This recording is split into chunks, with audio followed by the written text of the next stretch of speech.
आज में आप लोग की स्वागत है।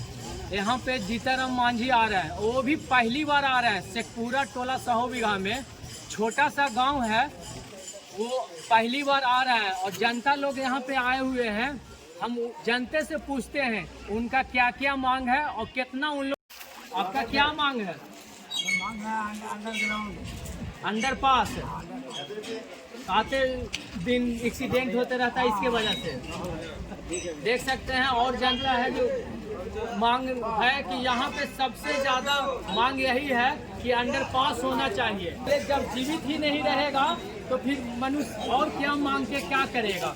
जो सबसे ज्यादा आने वाला पीढ़ी को, जो लड़की अभी बच्ची लोग पढ़ने जाते हैं, छोटा छोटा बच्चा है वो पढ़ने जाते हैं, साइकिल चलाकर एक्सीडेंट हो जाते हैं, उनसे देखने वाला कौन है? इसी के वजह से जनता लोग का मांग है कि यहाँ पे अंडरपास होना चाहिए।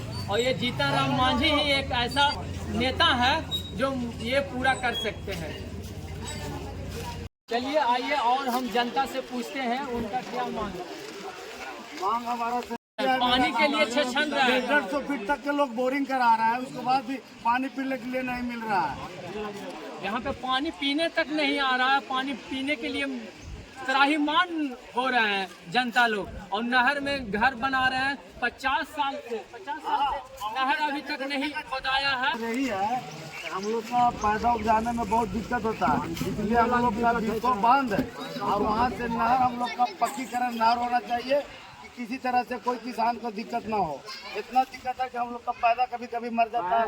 आरा पोखर सब भर गया है, सब सुधार सब खत्म हो गया है। जो भी आरा पोखर था नक्शा में सब खत्म हो गया, सब आदमी कब्जा कर करके घर बना लिया है। कितना दिन से इधर बहुत पानी नहीं आ रहा है? कम से कम हो गया 40-50 बरस हो गया।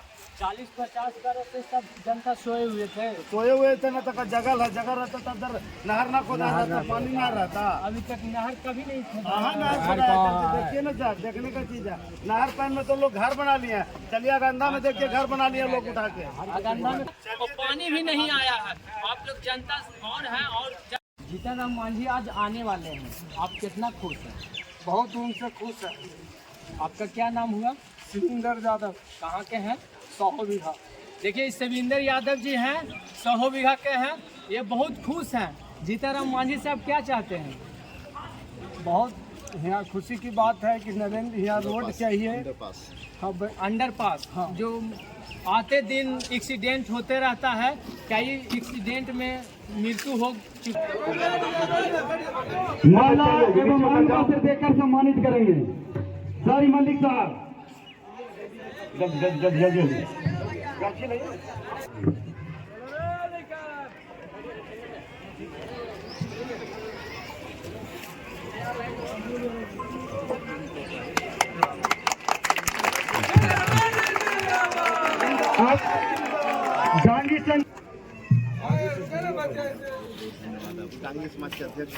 अब हमारे बीच अब हमारे बीच जिनका इंतजार कर रहे थे माननीय पूर्व मुख्यमंत्री जीताराम मांझी जी का, वो आए और अपनी बातों से जनता को संतुष्ट करें। जीताराम मांझी, जीताराम मांझी, नीतीश कुमार, नरेंद्र मोदी। बहुत बहुत धन्यवाद। और यहाँ पर मध्य विद्यालय से पर 2 के अंतर्गत जो चुनावी कार्यक्रम चल रहा है, इसकी अध्यक्षता दिलीप शर्मा जी कर रहे हैं, संचालन संजय कुमार जी कर रहे हैं। सारी मल्लिक जी के बारे में बताया गया कि इस कार्यक्रम के जनक वही हैं।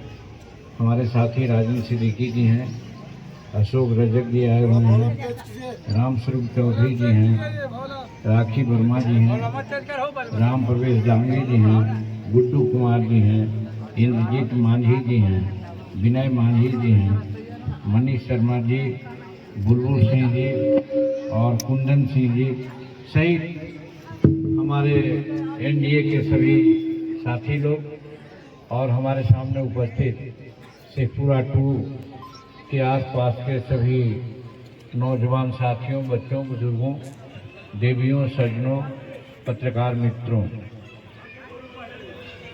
विलम्ब हुआ है अभी बेला में हम लोग रोड शो कर रहे थे, उसके पहले माननीय प्रधानमंत्री जी का कार्यक्रम था।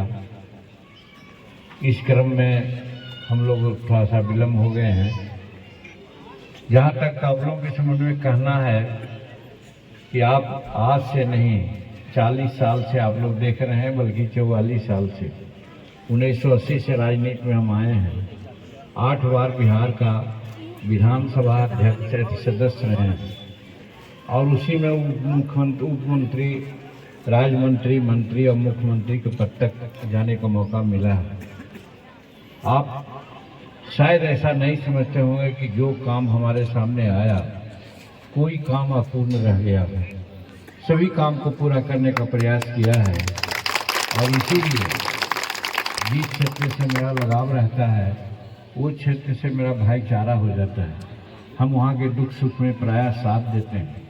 ये मेरा दुर्भाग्य है कि गया पार्लियामेंट्री कॉन्स्टिट्यूंसी से 3 बार हम हार चुके हैं, ये चौथा बार है। हिम्मत नहीं कर रहा था कि हम चुनाव लड़ें, क्योंकि आज के राजनीतिक समझ में जिसकी चर्चा सारिम जी कर रहे थे कि यहाँ तो जात है, पात है, पार्टी है, समीकरण है, काम का तो कोई महत्व ही नहीं है। अभी चाकंद इलाका में हम घूम रहे थे 3 दिन पहले, हम बीमार पड़ गए। रोड की क्या स्थिति है कहने में हमको तो अपने खुद संकोच आता है, लेकिन यहाँ के विधायक, यहाँ के सांसद किन्हीं की दिक्कत मैंने समझ में नहीं आई कि वो 25-30 गांव का क्या हालत है।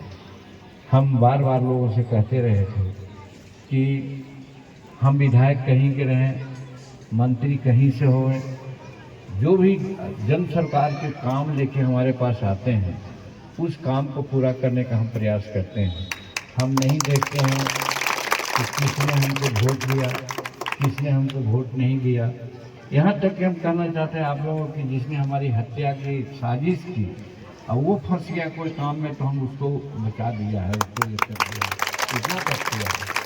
और यही कारण है कि चाहे अल्लाह ताला हो या भगवान हो या वाहे गुरु हो या गॉड हो, उस सब की कृपा है कि एक साधारण घर का आदमी जिसकी माँ बाप हरवाही करते थे, धन रोपनी करती थी माँ, और उसका बेटा मुख्यमंत्री की कुर्सी पर बैठेगा कैसे? कोई राजनीतिक मेरा गुरु था, राजनीतिक मेरा कोई गॉड था? कुछ नहीं, सिर्फ और सिर्फ ईमानदारी से काम किया। वर्क इज वर्शिप कहा जाता है, काम ही पूजा है और इसको हम 100% इम्प्लीमेंट करके आज तक काम किया है, यहाँ पहुँचे। सही अभी कह रहे थे, हमको दुख इस बात की कि 2 गांव में अभी रिसौद गए हुए थे। रिसौद गांव के अगल बगल 5 गांव ऐसा है कि गांव में रोड पार होती है और वहाँ पर देखते हैं कि रेलवे लाइन पर इस तरह से लगा हुआ कि इस पार की गाड़ी उस पार नहीं, उस पार की गाड़ी उस पार नहीं। कितने लोगों को दिक्कत होती होगी, हम तो आज देख करके बहुत आश्चर्य हुए कि भाई आखिर ऐसा क्यों हुआ, क्यों नहीं उनको पास लिया गया या गुमटी बनाया गया। और उस पर आश्चर्य हम इसलिए भी व्यक्त किया कि आप लोग हमारे पास क्यों नहीं आए। आप जानते हैं कि हम दिल्ली दौलताबाद नहीं रहते हैं, हम गया में रहते हैं, बोधगया में रहते हैं, महाकाल में रहते हैं या पटना में रहते हैं। हर वक्त जब कभी कहिए मेरे नंबर से पूछ करके आइए, हम काम करते हैं। और इसी क्रम में मनीष जी ने कहा, हम 2 काम के लिए गए थे मनीष जी के साथ। एक मनीष जी तो अपना मननपुर में अंडरपास या गुमटी की बात कही थी और दूसरा पहाड़पुर में ये जो जन शताब्दी है उस ट्रेन को रोकने की बात आई थी। हम तो फतेहपुर के विधायक नहीं थे, वहाँ के एमपी नहीं थे, लेकिन आज फोटो हमको दिखला रहे थे। अब फोटो आप देखिएगा कि जो काम कहता है वो आदमी को मंत्री के यहाँ साथे लेते जाते हैं हम और सामने काम करवाते हैं। भगवान की कृपा से उनका भी काम हो गया और पहाड़पुर में जन शताब्दी रुक भी रही है। हाँ, नाम लेने की बात आती है, वहाँ पर थोड़ा सा हम कटते हैं। वहाँ के जानते हैं कहा गया कि जिस दिन जन शताब्दी आवे हुजूर, आप उसी पर आइए, हम लोग आपको स्वागत करेंगे। हम कहा आपका काम हो गया, स्वागत से हमको मतलब नहीं है, हम एक इस काम को चाहते हैं। तो इसी तरह से आपका ये काम तो हम कह चुके हैं। हत्या हुई थी, मर्डर हुई थी उस खरजिन टोली में, हम गए थे। उन्होंने कहा कि यहाँ ओवर ब्रिज बनना है या अंडरपास बनना है। हमने तो कह दिया था उसको कि भाई इसको हम बनावेंगे। इसी बीच में अब चुनाव आ गया, आचार संहिता है, हम नहीं कुछ बोल सकते हैं। पत्रकार मित्र जो लगे हुए हैं फोटो ले रहे हैं, हमारे सब दोस्त नहीं है, ये लोग सब गड़बड़ कर देते हैं। हम बोल रहे हैं तो कोई गड़बड़ बोल देगा, हाँ कि ऐसे कह दिया वैसे कह दिया। हो सकता है कि आप वही बात कर रहे हैं, कितना बजे तक लोग परमिशन लिए, कहीं हो सकता है कह दे तो हम पर मुकदमा भी नहीं चलवा देंगे। हाँ, इन लोगों का बस चलता है तो, लेकिन तो भी चिंता नहीं है। हम यही कहना चाहते हैं कि तो हम कह दिया था और ये आचार संहिता है, आचार संहिता खत्म होगा। आप निश्चित रहिए, हम चुनाव जीते न जीते, जीतन मांझी में पूर्व मुख्यमंत्री होने के नाते, 8 बार विधानसभा का सदस्य होने के नाते, दिल्ली में भी मेरा इतना पैठ है कि ये काम करवा कर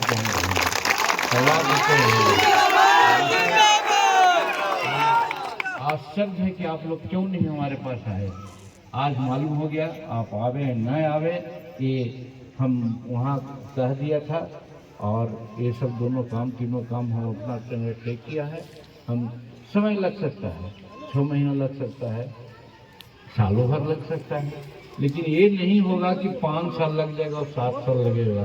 साल भर के अंदर ये काम हम निश्चित करवा देंगे। और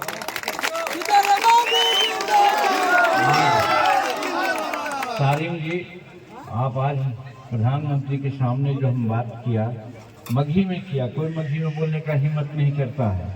अब हम मगही में भाषण दिया और गया के 3 प्रॉब्लम जो आज तक सांसद हुआ है वो नहीं जानता होगा कि गया का ये प्रॉब्लम है कि फल्गु नदी में सोन से पानी ला करके एवर फ्लोटर बनेंगे, बिट्ठू में बांध बांधेंगे, वहाँ से दोनों किनारे नहर निकालेंगे, जिसमें कि इधर का पैन, रिसोर्ट पैन और कौन कौन पैन है वो भी होगा और हमारा उधर का भी पैन होगा। ये बताया, किसी ने नहीं कहा था। आज प्रधानमंत्री जी के सामने कहा कि हुजूर सोन से पानी लाने का इंतजाम कर दीजिए। दूसरा चीज़ हमने कहा कि विष्णु धाम है, अब वो भगवान बुद्ध का धाम है, बनारस कॉरिडोर हो सकता है, ताज कॉरिडोर हो सकता है, तो ये दोनों धाम कॉरिडोर में क्यों नहीं हो सकता है? ये भी कहा हमने। किसी की हिम्मत नहीं थी कि जो प्रधानमंत्री के सामने ये कहे, वो जीतन मांझी कह रहा है। और तीसरी चीज़ हम कहा, हमारा मानपुर है तो कानपुर है, बस उद्योग है, उसका विकास होने के लिए वहाँ का सूत आना, वहाँ का प्रोडक्ट बाहर जाना, और फिर हमारा जो खेती बाड़ी वहाँ पर है, कृषि है, सब्जी है, लोकल बिकता ही है तो कम पैसा, अगर वो विदेश में जाए तो ज़्यादा पैसा मिलेगा। और फिर हमारे यहाँ अनाज की मंडी है, उसको ले जाने के लिए क्या चाहिए? हमको लगता है कि विगत जितना विधायक सांसद हुए, कार्गो सेवा क्या होती है नहीं जानते हैं। मांग किया है प्रधानमंत्री से कि इसको कार्गो सेवा का बहाल करा दीजिए, हमारे कड़ाही में वो भर दीजिए, यही हमने मांगा है। तो आप सोच सकते हैं कि ये सब सारी बात जब जनसभा में कर सकते हैं तो एमपी होके जाएंगे तो क्यों नहीं बोलेंगे? तो हम आज 40 साल से काम किया है और काम के बदौलत ही 8 बार विधानसभा का चुनाव जीते हैं। आप लोगों को भी कहना चाहते हैं, बहुत ज़्यादा की बात नहीं कहना चाहते हैं, सिर्फ यही है कि हम गया वासियों को झलक दिखला दिया। कोई नहीं कहा, आज माननीय प्रधानमंत्री के सामने कह के शुरुआत कर दिया है। कल अगर जीत के जाएंगे तो पार्लियामेंट में तो जरूर कहेंगे हुजूर आपके सामने बात किया था, इसको करवाइए। तो उसी तरह से आप लोगों का है, ये ओवर ब्रिज है, अंडरपास है, ये कोई बहुत बड़ी चीज़ नहीं है। हम इसमें तो वादा कर दिया है उस दिन जो हत्या हुई थी तो एक्सीडेंट में, क्योंकि हम बनवाएंगे। ये तो पुरानी बात रह गई, रही बात समय की। अब चुनाव का समय है, हम ऐसा कुछ बोल नहीं सकते हैं, लेकिन चुनाव के बाद हम काम हमारा यही है कि हम दिल्ली दौलताबाद नहीं रहते हैं। चुनाव आता है तो गांव में लोगों से जाना, मिलना जुलना में रहता है। ये बात अलग है कि पार्लियामेंट का क्षेत्र कुछ ज़्यादा हो जाता है। असेंबली में हम तो गांव-गांव घूमते रहे हैं, पार्लियामेंट में हम गांव-गांव घूमेंगे नहीं घूमेंगे, ये हम थोड़ा सा संकोच कर रहे हैं। लेकिन जहाँ प्रमुख गांव है, प्रमुख पंचायत है, जहाँ बहुत विकराल समस्याएं हैं, उसको हम अपने खुद आकर के देखेंगे और उसका निराकरण करावेंगे। और मिलने जुलने की बात है तो आपको इसके लिए दिल्ली नहीं जाना पड़ेगा, आपको गए में मुलाकात होगी या नदी पार कर जाइएगा तो महाकाल में भी जाकर के मिल सकते हैं। पुल बनाइए दिया है, बेड़ा से KSI रोड बनाइए दिया है, कितना गड्ढा था और वो बन गया है। उसी प्रकार से और लोगों को जोड़ाते हैं। ये गया से परैया रोड कैसा था, वो जीतन मांझी बना दिया। पटना गया बोध गया मुहान से चेती रोड कैसा था, जीतन मांझी बना दिया। तो कोई पूछता है कि जीतन मांझी मुख्यमंत्री हुए तो तक क्या किए, तो हम कहा कि वो चिड़िया दिन में हो जाए ना, उसका आँख नहीं सूझता है, तो उसे कुछ लोगों को नहीं सूझता है। गया पितृपक्ष मेला है, उसको राजकीय मेला घोषित कर दिया। बैजू धाम है, उसको पर्यटन स्थल में डेवलप करा दिया। ये सब काम यहाँ बराबर में है। बराबर में परजू मार्ग हम बना दिया था, हो गया था टेंडर 13 करोड़ में, लेकिन माननीय नीतीश कुमार उसको थोड़ा दिन रोक दिए। अब वही 22 करोड़ में हो रहा है। ये सब काम तो जीतन मांझी का है। सुल्तानपुर में पुल बना दिया, तो जीतन मांझी जो लगता है जो काम करता है इसी में है, इसलिए आपका भी काम होगा, यही आश्वस्त करना चाहते हैं।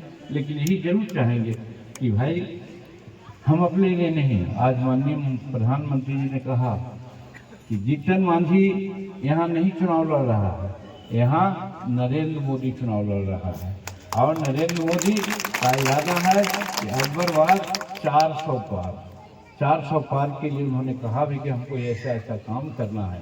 तो मेरा कहने का मतलब है कि आप लोग एक एक होकर के, न तो यहाँ हिंदू का मामला है, न तो मुसलमान का मामला है, न कोई धर्म का मामला है, न जात का मामला है।